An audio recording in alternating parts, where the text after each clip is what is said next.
You had a feud with Demonlock, and this is quite a recent event actually. There will be Blood 8, where Yes, your at the end of last year. yeah, so you get this big blow off match. I would guess in a could this be like the WrestleMania of Stockholm wrestling? There will be blood. Is it like the biggest show? Yeah, I think you can say that in a way. It's always like the blow offs for most feuds on that particular show, and it's all specific gimmick matches, and yeah. And what was your gimmick in this match? We had a casket match, which is something I've never done before. So and then the goal then, of course, is to lock the other person in a casket and close the lid, and that's the only way to win the match, basically. And so it's no pinfalls, it's no helpful ref breaks in that way, because you really have to like maneuver the person onto wherever the casket is, basically. Was this voted as the match of the year by the Stockholm wrestling fans on Facebook? Yes, it was. Which was, that was really awesome, actually. Since I haven't been doing this for that long, and to be part of that, I mean, that's pretty big, like 2 years in, because there's a lot of experience. Wrestlers in Stockholm has a good fan base, so yeah.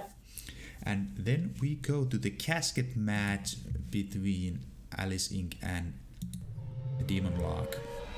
From there will be Blood 8. And also, let us know on the chat which Swedish wrestlers you would like to see on the stream. We would like to know. I remember when we asked. I mean, you asked. Someone asked in the chat with Solomon Street, who wrestlers he would. Which wrestlers he would bring from Sweden. He mentioned that he wanted to bring all the females, and he felt like you were all Joomaton timantti. Diamond in a rough. Diamond in a rough, so there's like... That's sweet. Yeah. Thank you for translating. So, but yeah, I feel like a lot of the wrestlers in Finland and I think all around the Nordics kind of like are aware of the female talent. Because that's what I said in the beginning. Yeah. When you think about like the stars from Sweden, the 4 horsewomen are the first one to come into mind. Then you can go to Timmy Force, you can go to in Finland you go to Viken and Enderkara, and then you might go with the guys like, I don't know, Harley Rage, Steinbolt, but it's like it's just for everyone. It's the first thing. Oh yeah, I remember ALISS INK, Betty Rose. It's great. Yeah, and I see Ayafrik has been mentioned many times already, and I want that to happen. Yeah, please do. I want to see that as well. And I would like to thank my awesome moderator Mevi for linking ALISS INK's social media pages. Go give her a follow. It's okay, maybe. We are tipsy as well. Yes, I'm all drunk actually. So Alice, tell us about this feud. You had a few matches before this one, right? I think this would be the third one. I won the first match we had, and then I lost the second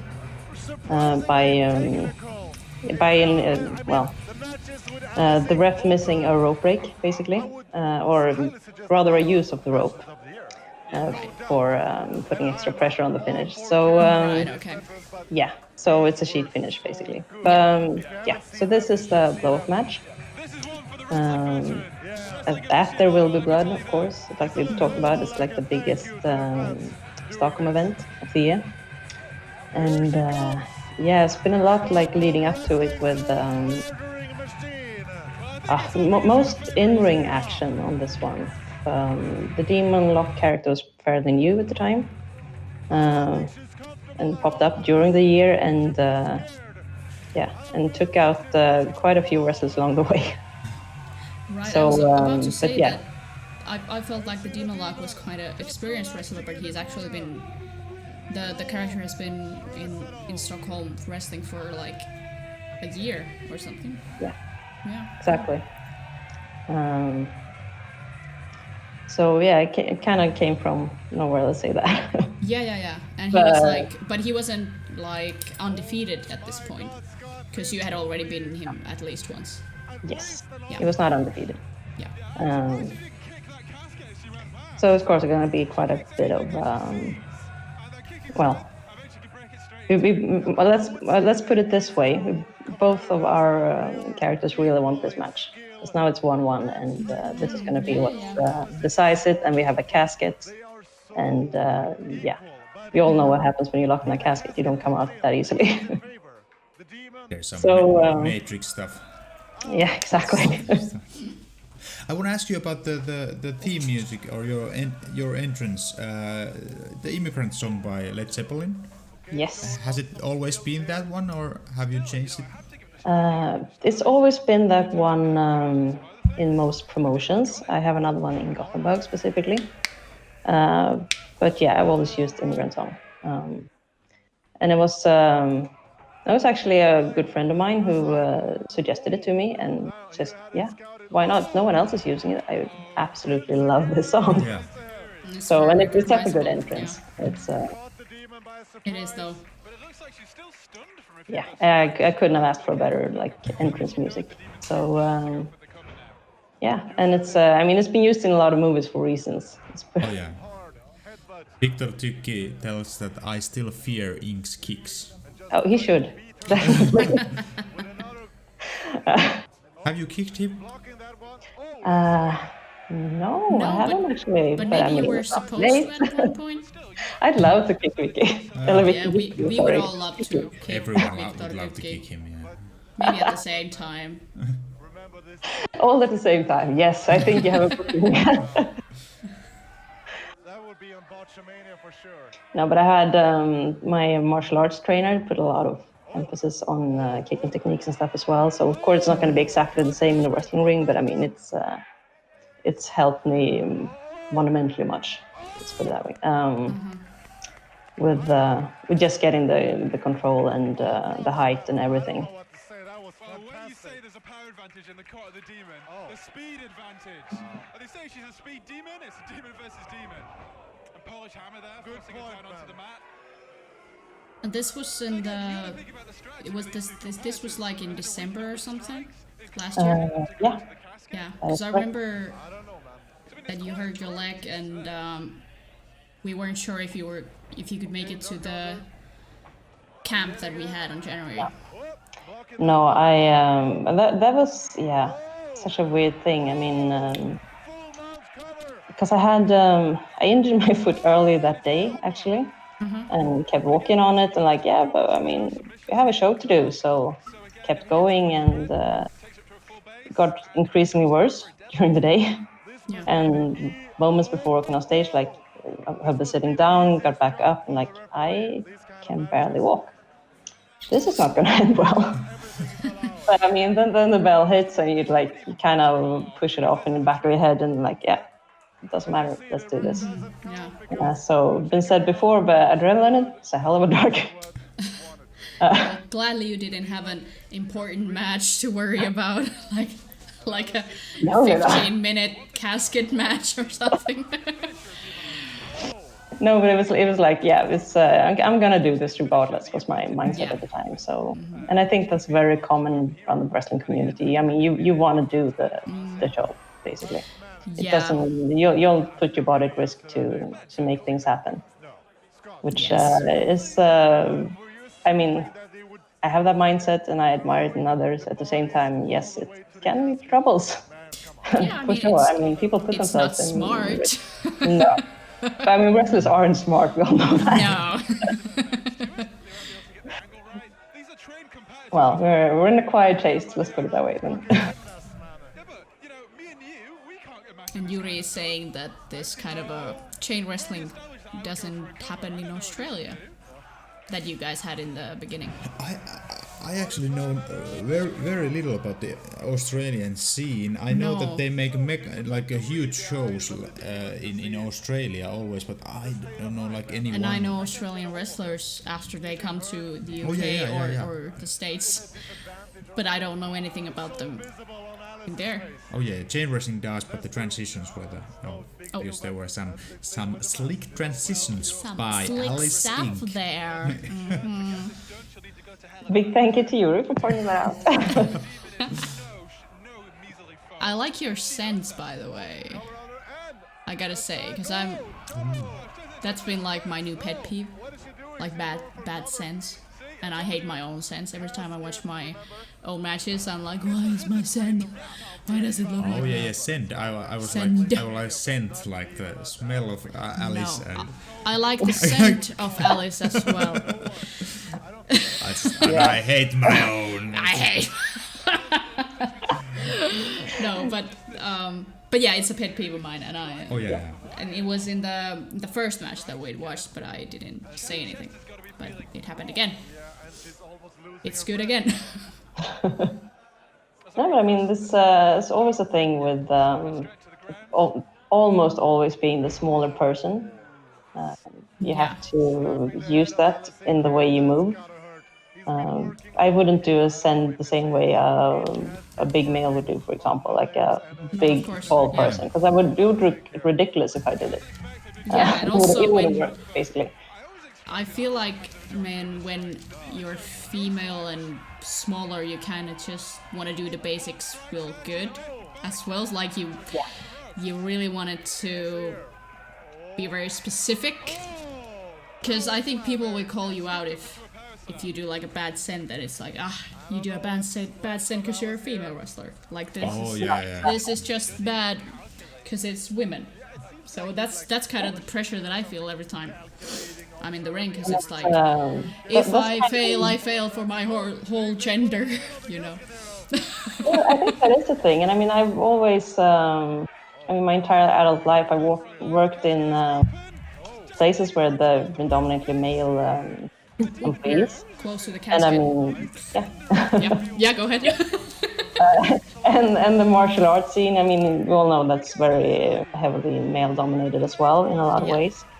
So I mean, you kind of always try to be the better person in everything, because well, I mean, sometimes just to prove a point, and sometimes just for your own gratification, basically. Yeah, but I can do this. Yeah. Doesn't matter that I'm like 3 apples high, and I mean, maybe weigh half the weight of the person I'm up against does. I mean, I should still be able to do this. Yeah. There's actually a question from the Sun, who missed the earlier part of the interview, but we didn't answer this yet. So you were actually training it with us in FCF. Yes. How was the ring compared to Swedish ones? I mean, it's a really good ring. I mean, It is. All rings are a bit different, and this was a ring I wasn't used to, of course. But yeah, it was. I really like the step in it. It's and especially since I go barefoot. It's very. I mean, a slippery ring, or or if it's an uneven surface, you're gonna notice like quite directly. So no, but it's a good ring. So you do a very well job in maintaining it, isn't it? Also, FDR Nation wants to know a little bit about the history. When did pro wrestling in Sweden start? Oh, a little bit more than 10 years ago, I think. I think the first promotion was Gothenburg, if I'm not mistaken. This is way before I got into the wrestling scene, by the way. If I get any numbers wrong, I apologize. I will educate myself more. But yeah, it's a bit more than 10 years, at least. I think it was Gothenburg first, then Stockholm, and then Malmö, which are the 3 biggest promotions. Then we have Halmstad and Freedom in Stockholm as well. Yeah. So there are quite a few for being such a small country. Yes. So how is the... Like, I've never wrestled the Casket Match. That's like a really specific like gimmick match. How do you approach it? How did you? Well, I mean, About making a casket match. Did you watch previous like casket matches? yeah, I did a little bit, and then I realized because we were, for reasons, we were told to have the casket on the stage for visibility. And then I started looking up casket match and realized, oh, but they usually are on the side of the ring. Yeah. So I couldn't really, it didn't help me that much to actually look Yeah. up all stuff. Gotta be honest about that one. But I mean, we try to make up some variants to make it work with, with how everything was set up for us. So yeah, it was a different thing. It was, at the same time, it was really good for like an audience point of view to actually see what was going on around the casket as well. So kind of worked out. But I mean, it's always like you have the transportation between the casket and the ring. And that it's a very unusual way to do a wrestling match, basically, because you want to do stuff in the ring, but at the same time you want to get the person on stage because that's where the casket is. That's how you win the match. Right, and like, okay, so when you start the match, they're like nowhere near in the condition that you could just put them in the casket, so you've got to do stuff in the ring, but also like getting back in the ring is further from the casket, so I don't know how I would have I don't know how I would have done that. I think there's a fun fact that I might be incorrect, but the previous casket match in Sweden was for the FCF Wrestling Championship, I believe it was. Where in Stockholm Wrestling, it was also There Will Be Blood, but it was Pyöveli Petrov against Valentine in a casket match. Yes. Oh, I have to look back on that one because I haven't seen it. Yeah, they buried Valentine. That might be That the was same fun. casket, actually. It probably is. Probably. But it's a legendary match in the biggest championship match that nobody ever saw in Finland because it wasn't held here. So Wow. I'm actually, I might be. Kind of shame, though. I might be wrong, but I think it was the only time that the FCF Championship switched hands in a different country. oh, most likely, yeah. I'm not sure where Tajiri lost it, probably in Finland. Yeah.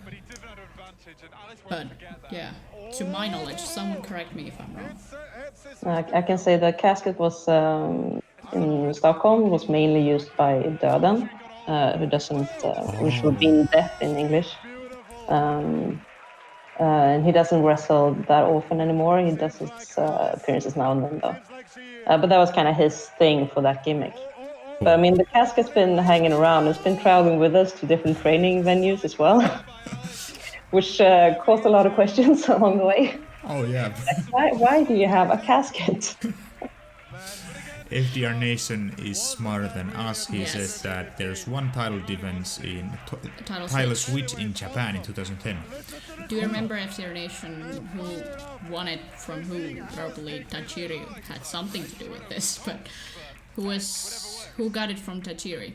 And while they answer, I'd like to know, oh, that's a sweet ass sliced bread. Yes. And how is your cardio? I just like, because this is like a longer match than normal. Mm-hmm. So you are doing pretty much here. So I was just, how is your cardio feeling? It's a good question. And I mean, my cardio is always needing improvement, I would say, like everybody's usually. But I don't get gassed or tired in matches that often, but it's also like the adrenaline aspect of it, of course. So of course. I'm not a great runner, I can tell you that much. I can run. If I can stand and hit a heavy bag for intervals instead, I'm very happy. So, but I mean, the cardio in wrestling is very similar to the cardio you need for martial arts. So I have some help with it from that part of my life, basically. But yeah, I'm not. I never put that much focus on cardio in my own training, though. It's I prefer to get cardio from things I enjoy doing more than anything else. Yeah, I mean, sparring is the best cardio, I think. Yes. For martial arts is the best sparring. If you want to be a long distance runner, probably shit. shouldn't spar. Maybe you should. I don't know. You need to see my fist here. There you go. Yes. Okay, so I forgot to ask, at which part did you hurt your leg? Cause that was like fucked up at this point, right? It was fucked up before I even stepped on stage. Oh wow. And, Yeah. But did you notice it in the match at some point? Because I know you're limping now. Yes. It got increasingly worse. I can't exactly pick out a specific move where it got worse. Yeah. At least not now when this has been a couple months. But I mean, yeah, it did get worse. And I was like, when I stepped onto the casket after the match, I was like, I cannot walk. I don't want to go to the ring again and like walk on this foot anymore. I'm just gonna limp off stage and make my exit. So I was like, this is pounding and it was starting to swell up, and it was like, this is not good. And I was so scared something was seriously broken or really wrong. It was like, and then I had done what I set my mind to do, basically. So I mean, in my head, I was done, and I should probably, won a match. I should probably head out again. And it's like, I don't have it in me right now. I just need to get backstage and like check. Yeah, fuck the face pops. Yeah. Yeah, basically.